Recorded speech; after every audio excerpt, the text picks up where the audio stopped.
Price God. சின்ன குழந்தைகள்லேருந்து முதியவர்கள் வரைக்கும் கிஃப்ட்ஸ் கிடைக்கிறது, ப்ரைஸஸ் கிடைக்கிறது எல்லாருக்கும் ரொம்ப பிடித்த ஒரு காரியம். ஆனால் சும்மா யாரும் நமக்கு ப்ரைஸஸ் தர மாட்டாங்க.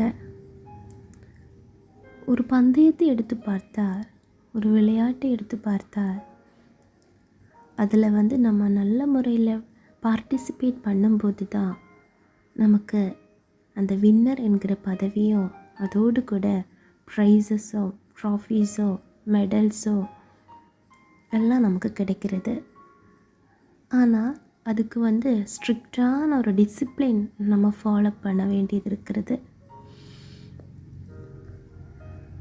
நமக்கு ட்ரெயின் பண்ணுறவங்க எப்படி நமக்கு சொல்லிக் கொடுக்குறாங்களோ அதேபடி நம்ம ஒரு காரியங்களை ஃபாலோ பண்ணும்போது மட்டும்தான் அந்த கிரீடத்தை இல்லாவிட்டால் அந்த ப்ரைஸை நமக்கு வின் பண்ண முடியும்.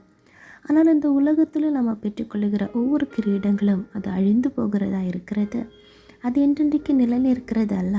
ஆனால் வேதவசனம் சொல்லிக் கொடுக்கிறது 1 கொரிந்தியர் 9:25 பந்தயத்திற்கு போராடுகிற யாவரும் எல்லாவற்றிலையும் இச்சை அடக்கமாக இருப்பார்கள். அவர்கள் அழிவுள்ள கிரீடத்தை பெறும்படிக்கு அப்படி செய்கிறார்கள். நாமோ அழிவில்லாத கிரீடத்தை பெறும்படிக்கு அப்படி செய்கிறோம். நம்முடைய கர்த்தராகிய இயேசு கிறிஸ்து நமக்காக அநேக கிரீடங்களை வைத்திருக்கிறார். அது அழிவில்லாத கிரீடம்.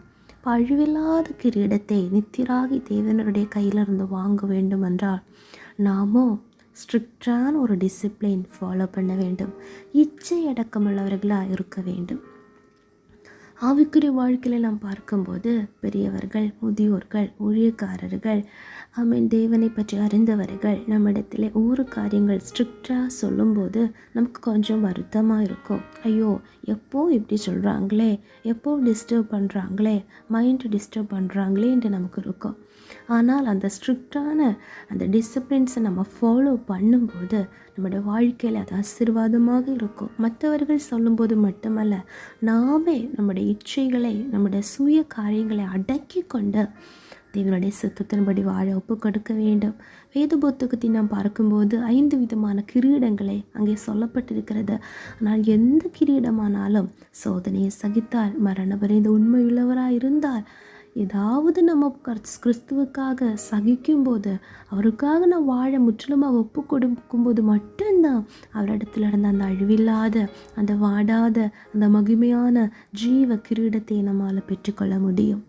அதனால் பிரியமான தேவ பிள்ளைகளை, அந்த கிரீடத்தை பெற்றுக்கொள்ளும்படியாக இச்சை அடக்கமுள்ளவர்களாக ஒரு ஸ்ட்ரிக்டான டிசிப்ளின் ஃபாலோ பண்ணுவோமாக. God plus.